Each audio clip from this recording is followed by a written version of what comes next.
Knitting from your stash. Let's talk about it.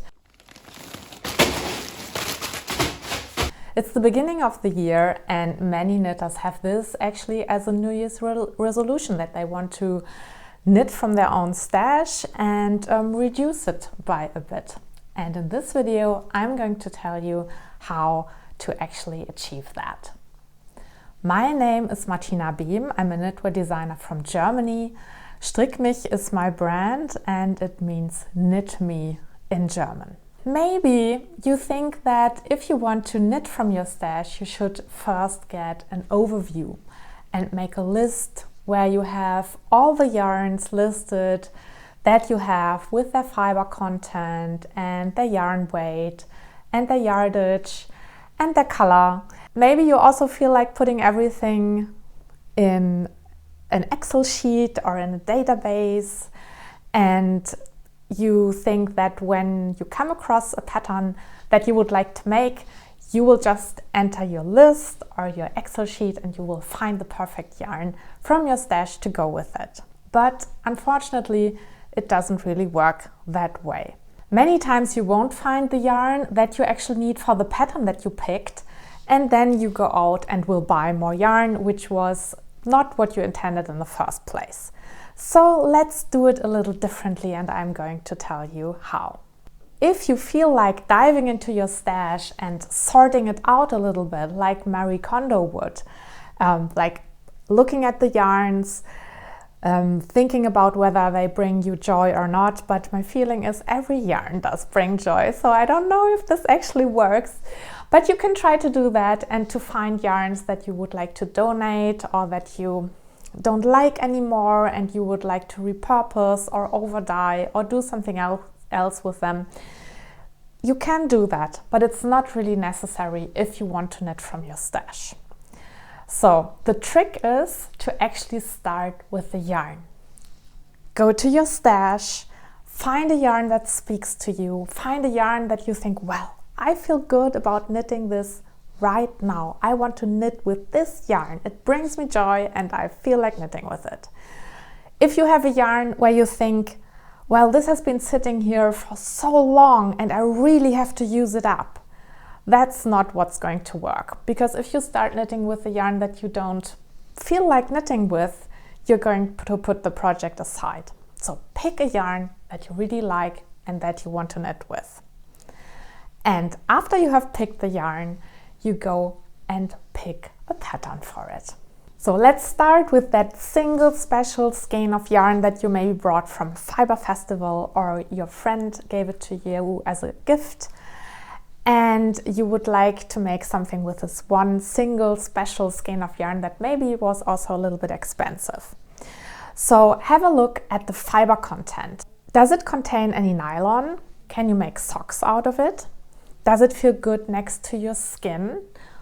That determines whether you will make something that's worn next to the neck or if you would rather make something that's only worn on the hands or not worn at all. And have a look at the yardage. The yardage is listed on the label, and find out how many yards or meters of yarn you have in total. If you have very little yardage or meterage, I'd say up to 200 meters or 220 yards, you can make a hat, you can make hand warmers or other very small things with it. And it's a good idea to use a pattern that doesn't depend on gauge and that can be adjusted during the knitting to the size that you actually want to make.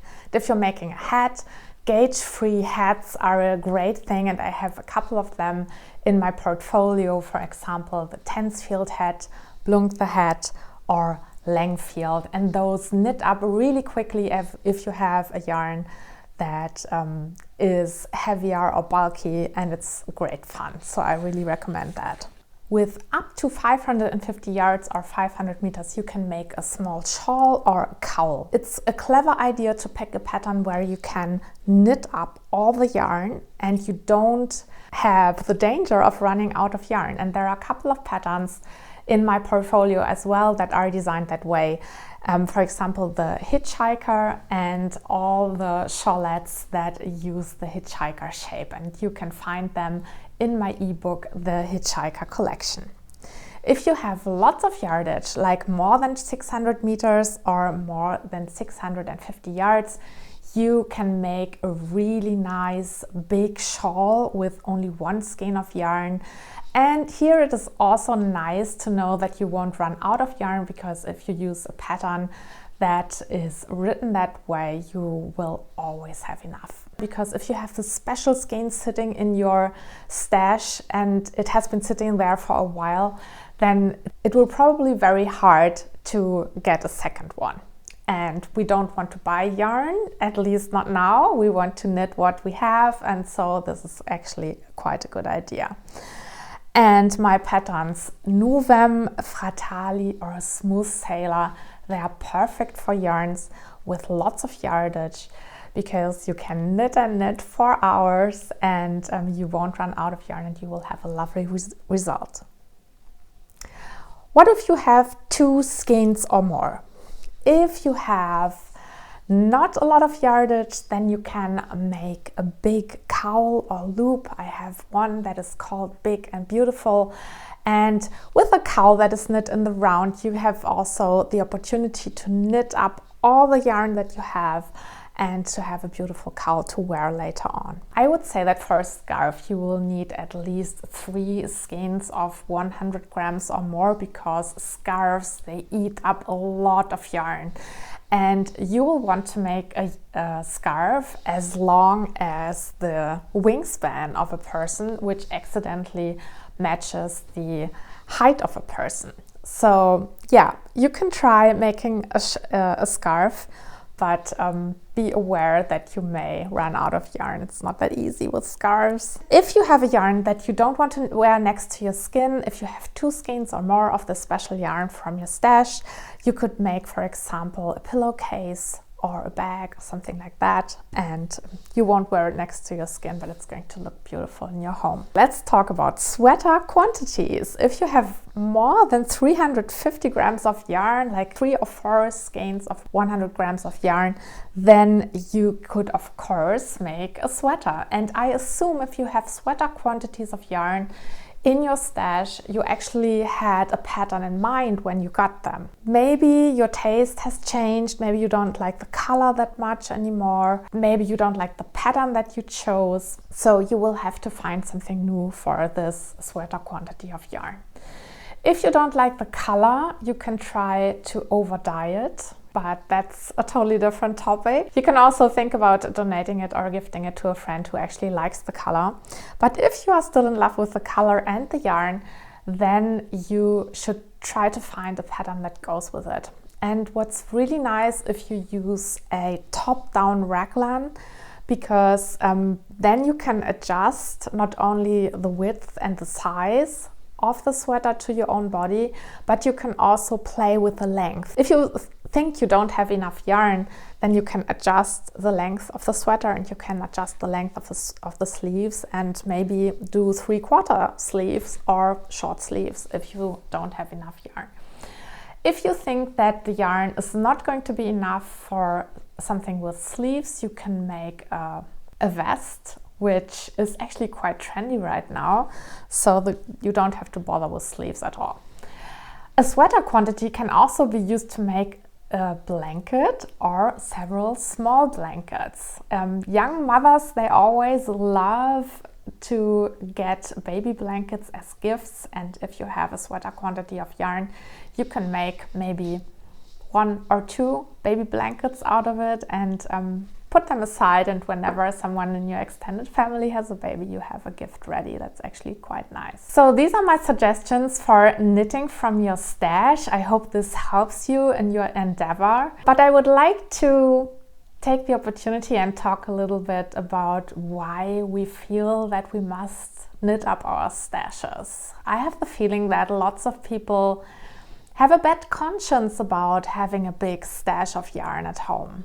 And I think that's really not necessary, and I don't really know if it's healthy, because knitting brings you joy and playing with yarn brings you joy, and one does not go without the other. Somebody who cooks will have a lot of herbs and spices in their closet, And us knitters, we play with yarn and we have yarn at home. And of course, if there are yarns that we don't like anymore, then it's good to get rid of them. But if we have yarns that we like and they're just sitting there and they are safe from moths because we have put them in boxes and we like to play with it and visit our stashes and look at the yarn and feel it, then it's a good thing to have it. And of course, yes, yarn does take up some space in your home, but the motorcycle in the garage also takes up space, and the books do take up space. It's okay to take up space. Visiting our stash and looking at the yarns, remembering where we got it, that's something beautiful. And also not knitting with some yarn, but putting it back in your yarn closet is nice, because when we do so, we can think about that one day we will have the time and the peace to sit down with this yarn and knit with it and take the time for ourselves to do something that we actually enjoy and to have this uninterrupted time where we don't have to do any chores and where we have something that's just for us. And that's what a stash stands for. And that's why nobody should have a bad conscience about having yarn in their stash. So I wish you happy knitting with yarn from your stash or not.